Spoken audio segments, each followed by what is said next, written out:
ಶುಭೋದಯ, ನಮಸ್ಕಾರ. Welcome to YoYo Kannada. ಬನ್ನಿ ಈಗ ನೋಡೋಣ ಈ ದಿನದ ರಾಶಿ ಫಲಗಳು. ಮೊದಲಿಗೆ ಮೇಷರಾಶಿ. ಆರ್ಥಿಕವಾಗಿ ಲಾಭದಾಯಕವಾದಂತಹ ದಿನ. ಉಳಿತಾಯ ಅಥವಾ ಹೂಡಿಕೆಗಳಿಂದ ಲಾಭ ಪಡೆಯುತ್ತೀರಿ. ಆಸ್ತಿ ಅಥವಾ ವಾಹನ ಖರೀದಿಗೆ ಯೋಗ್ಯ ಸಮಯ. ಆರೋಗ್ಯದ ಬಗ್ಗೆ ಜಾಗ್ರತೆ ವಹಿಸಿ, ವಿವಾದಗಳಿಂದ ದೂರ ಇರಿ. ವಿದ್ಯಾರ್ಥಿಗಳು ಪರಿಶ್ರಮದಿಂದ ಯಶಸ್ಸು ಸಾಧಿಸಬಹುದು. ಗಣಪತಿಯನ್ನ ಪ್ರಾರ್ಥಿಸಿಕೊಳ್ಳಿ. ವೃಷಭ ರಾಶಿ. ನಿದ್ರಾಹೀನತೆ ಸಮಸ್ಯೆ ಆಗಬಹುದು. ಆಹಾರದ ವಿಚಾರದಲ್ಲಿ ಜಾಗ್ರತೆ ವಹಿಸಿ. ಆರ್ಥಿಕವಾಗಿ ಮಿಶ್ರ ಫಲಿತಾಂಶ. ಅವಿವಾಹಿತರಿಗೆ ಶುಭ ಸುದ್ದಿ. ಕುಟುಂಬ ಸದಸ್ಯರ ಆರೋಗ್ಯ ಗಮನಿಸಿಕೊಳ್ಳಿ. ಮಕ್ಕಳಿಂದ ಸಂತೋಷದ ಸುದ್ದಿ. ಸುಬ್ರಹ್ಮಣ್ಯ ಸ್ವಾಮಿಯನ್ನು ಪ್ರಾರ್ಥಿಸಿ. ಮಿಥುನ ರಾಶಿ. ಚರ್ಮ ಸಂಬಂಧಿತ ಸಮಸ್ಯೆಗಳು ಕಾಡಬಹುದು. ಆರ್ಥಿಕ ಸ್ಥಿತಿ ಗಂಭೀರವಾಗಬಹುದು. ಆಭರಣ ಖರೀದಿಯಲ್ಲಿ ಮೋಸದ ಸಾಧ್ಯತೆ. ಮಕ್ಕಳ ವಿಚಾರದಲ್ಲಿ ಸಮಸ್ಯೆಗಳು ಎದುರಾಗುತ್ತವೆ. ದೊಡ್ಡ ಖರ್ಚುಗಳಿಂದ ದೂರ ಇರಿ. ವಾಹನ ಚಾಲನೆಯಲ್ಲಿ ಎಚ್ಚರ ವಹಿಸಿ. ನರಸಿಂಹಸ್ವಾಮಿಯನ್ನ ಪ್ರಾರ್ಥಿಸಿಕೊಳ್ಳಿ. ಕಟಕ ರಾಶಿ. ಅನಾರೋಗ್ಯ ಪೀಡಿತರಿಗೆ ಸ್ವಲ್ಪ ಸುಧಾರಣೆ. ಜವಾಬ್ದಾರಿಯುತ ಕೆಲಸಗಳಲ್ಲಿ ಅಡ್ಡಿ. ಕೌಟುಂಬಿಕ ಸಾಮರಸ್ಯ ಕಾಣಬಹುದು. ಪ್ರೇಮಿಗಳಿಗೆ ಅಪಶಕುನ ಸಾಧ್ಯತೆ. ವಿದ್ಯಾರ್ಥಿಗಳಿಗೆ ಗೊಂದಲದ ದಿನ. ಆರ್ಥಿಕವಾಗಿ ಸ್ವಲ್ಪ ಅನುಕೂಲ. ಲಲಿತಾ ಪರಮೇಶ್ವರಿಯನ್ನ ಪ್ರಾರ್ಥಿಸಿಕೊಳ್ಳಿ. ಸಿಂಹರಾಶಿ. ಚಟುವಟಿಕೆಗಳಲ್ಲಿ ಮಿತಿ ಮೀರಿ ಹೋಗಬೇಡಿ. ಆರ್ಥಿಕ ಚಿಂತೆ ಇಲ್ಲ.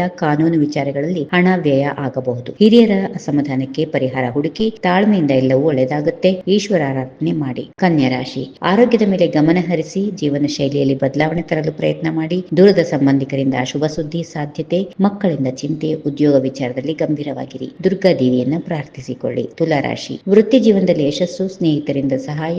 ದಾಂಪತ್ಯದಲ್ಲಿ ವೈಮನಸ್ಸು ತಪ್ಪಿಸಿ. ವ್ಯವಹಾರದಲ್ಲಿ ಮಿಶ್ರ ಫಲಿತಾಂಶ. ವಿದ್ಯಾರ್ಥಿಗಳಿಗೆ ಶುಭ ದಿನ. ಗುರಿ ಸಾಧಿಸಲು ಪ್ರಯತ್ನಿಸಿ. ಗೋ ಸೇವೆ ಮಾಡಿದ್ರೆ ಉತ್ತಮ. ವೃಶ್ಚಿಕ ರಾಶಿ. ಆರೋಗ್ಯದ ಕಡೆಗೆ ಕಾಳಜಿ ವಹಿಸಿ. ರಕ್ತ ಸಂಬಂಧಿತ ತೊಂದರೆಗಳು ಕಾಣಬಹುದು. ಮನಸ್ಸಿಗೆ ಆಘಾತ ಆಗುವ ಘಟನೆಗಳು ಜರುಗುತ್ತವೆ. ವ್ಯಾವಹಾರಿಕ ಸಂಕಷ್ಟಗಳಿಂದ ಮುಕ್ತರಾಗಬಹುದು. ವಾದ ವಿವಾದಗಳಿಂದ ದೂರ ಇರಿ. ಧನುರಾಶಿ. ದೀರ್ಘಕಾಲದ ಅನಾರೋಗ್ಯ ಪೀಡಿತರಿಗೆ ಸಮಸ್ಯೆಗಳು. ಸಹೋದರರ ವರ್ಗದಿಂದ ವಂಚನೆ ಸಾಧ್ಯತೆ. ಪ್ರೇಮಿಗಳು ಎಚ್ಚರಿಕೆಯಿಂದ ಇರಬೇಕು. ವೃತ್ತಿ ಜೀವನದಲ್ಲಿ ಅನುಕೂಲಕರ ದಿನ. ಮನೆಯ ಸಮಸ್ಯೆಗಳನ್ನ ಬಗೆಹರಿಸಿ. ಗುರು ದತ್ತಾತ್ರೇಯರನ್ನ ಪ್ರಾರ್ಥಿಸಿಕೊಳ್ಳಿ. ಮಕರ ರಾಶಿ. ದೈಹಿಕ ಒತ್ತಡದಿಂದ ಆರೋಗ್ಯ ಸಮಸ್ಯೆ. ಆರ್ಥಿಕ ಸಂಕಷ್ಟಗಳು ದೂರವಾಗುತ್ತವೆ. ಉತ್ತಮ ಅವಕಾಶಗಳಿಂದ ವಂಚಿತರಾಗಬಹುದು. ಉತ್ತಮ ಸಂಪರ್ಕಗಳನ್ನು ಸರಿಯಾಗಿ ಉಪಯೋಗಿಸಿ. ಅಗತ್ಯ ಇರುವ ಕೆಲಸಕ್ಕೆ ಮೊದಲು ಆದ್ಯತೆ ನೀಡಿ. ಶಕ್ತಿ ದೇವತೆಯನ್ನ ಪ್ರಾರ್ಥಿಸಿಕೊಳ್ಳಿ. ಕುಂಭರಾಶಿ. ಆರೋಗ್ಯದಲ್ಲಿ ವ್ಯತ್ಯಾಸ ಸಾಧ್ಯತೆ. ಮಾನಸಿಕ ಸ್ಥಿರತೆ ಕಾಪಾಡಿಕೊಳ್ಳಿ. ಸಂತಾನ ಅಪೇಕ್ಷೆಗಳಿಗೆ ಶುಭ ಫಲ.